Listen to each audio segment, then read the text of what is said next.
Hello everyone, and today we're going to be talking about the urinary tract. So as you can see here, I've got a urinary tract drawn out. It starts off with our kidneys, goes to our ureters, runs down to our bladder, goes through a muscled sphincter and out the urethra. Very simple, very straightforward.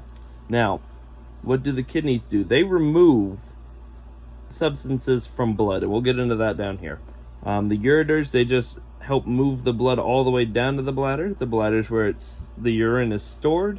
The sphincter is what keeps you from peeing your pants, and then the urethra is the passage that lets the urine go out of the body. So, it's different for males and females, but it gets the job done.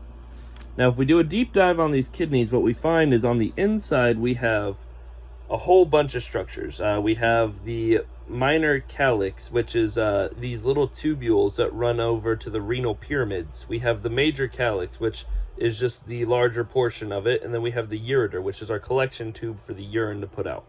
Now the urine is 95% water, 5% salts, ions, urea, proteins, things like that. It comes in through the renal arteries off of the aortic artery. So that runs into the kidney, and so what it does is it goes in and it gets filtered out by these things called nephrons within the renal pyramids. And the renal pyramids then send that O2, or the deoxygenated blood, back into the renal veins, back up to the lungs, and so that they can be, or back into